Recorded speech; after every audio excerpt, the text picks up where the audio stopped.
So I'm Kirk, and I'm here with my wife Sue, my daughter Krista, and her husband Ray. Jumbo! Frequent traveling partners with us, and we just came back from a really amazing safari in Tanzania.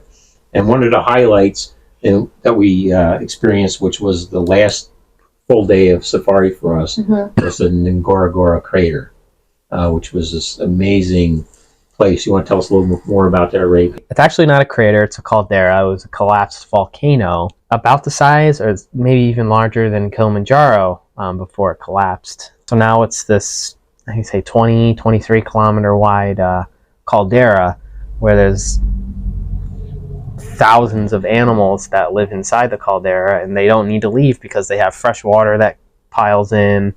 They have all the grass they need. All the predators have the meat that they need because all the other animals are there. There's a saltwater lake, I believe, down in there.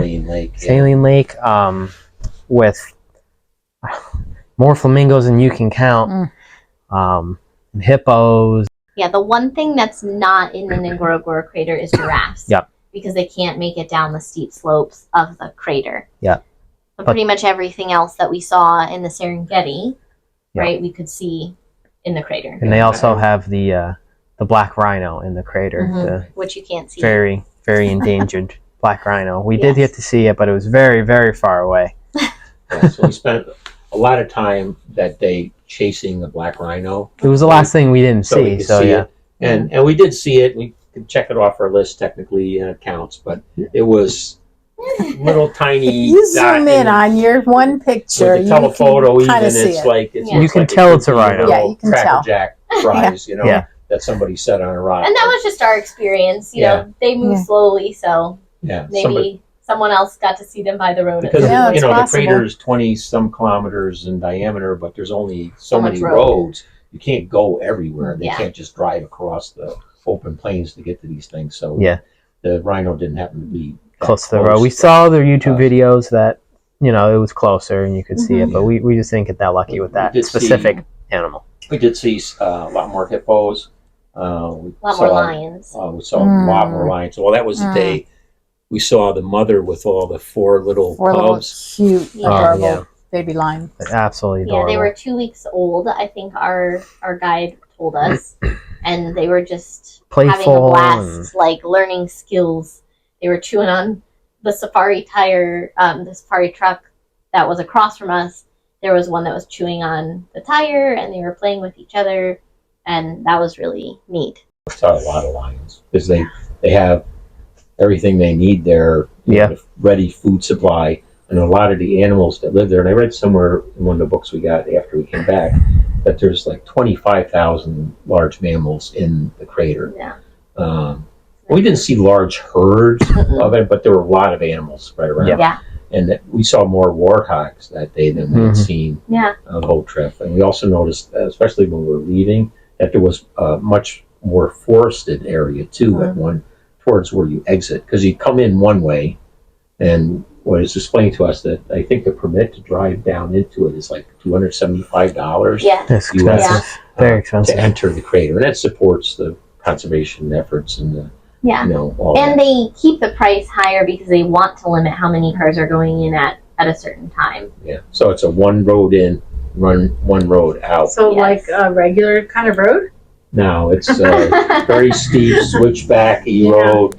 The hills. Yeah, I close my eyes a lot. Not as dirt roady as the other one. So this one they gave you some traction.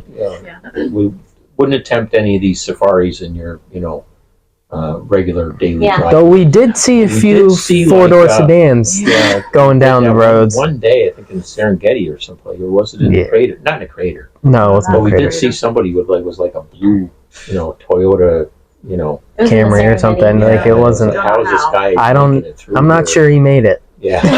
Yeah. So if you break down, I mean, you can't get out of the vehicle. No. It's just too dangerous. Something you said made me think of how, when you said there's so many animals in Ngorongoro Crater, we went from Lake Manyara, which was like very jungly, into the Serengeti, which is much more grassy, like tall grasses. And we were there during a time where the grasses aren't tall, so it actually made it easier to see animals and it was more visible, so that was great. But in Ngorongoro Crater, it's very flat and rocky, just like you'd think a crater is. There's not a lot of trees. There's just at lots of short grass. Just the one end where you're coming out, there's like a forested area. That's small very forest. jungly. And we did see some elephants in there. Yeah. But a lot of it is like very low to the ground style, like plain grasses, shrubs. A lot of very water, rocky. so a lot for them to drink, so it can sustain them. Yeah. And I did read that most of the elephants you'll see in the crater are bulls because there's not enough of the kind of vegetation the breeding groups need to sustain, the babies and everything. Yeah. So most of those are bulls that kind of wandered down in there and just never left.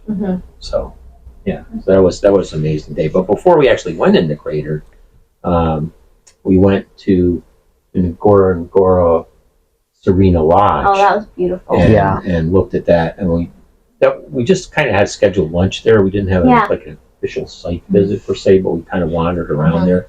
That was really pretty. That was a really unique place, like built right into the wall of the crater. Had a great kind of view of the crater. Beautiful, amazing views of the crater, and just kind of like it was like built right into the hillside. Yeah, that was the view on that day was incredible. That would be an amazing spot to have a room looking over that during sunset and the dining area was really beautiful. Yeah, it was. So we ate lunch there first because our guide gave us the option. Yeah, it gave us the option because we could only go down into the crater once. Right. Yeah, one permit. So he didn't want to rush us in the crater and then have to rush to lunch.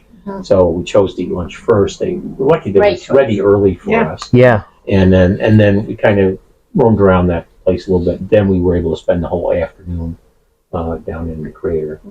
So that was that was great. Perfect. We have videos on all the places that we stayed during this trip, and every one of them was kind of unique and different and amazing. And the locations, all the amenities you need too. It was everything that we needed. Every place was very comfortable, and the food was very good. And the food was good at all of the restaurants. They were clean and comfortable. None of them had air conditioning. No. We did have some fans. But it got chillier at night, so it wasn't uncomfortable. For the time of year, there was one night that was a little warm. Yeah, the first night at Lake Manyara. But there were fans in the rooms and mosquito netting, although we didn't have any mosquitoes. Yeah. Internet was not outstanding.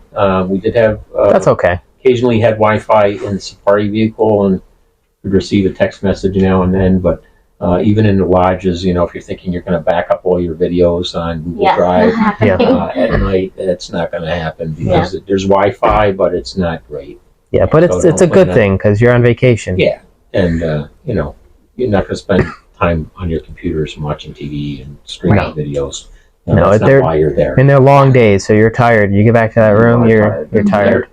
Every night dinner was at 7:30. Yeah. So by the time we got back, got kind of organized. Take a shower. Dinner.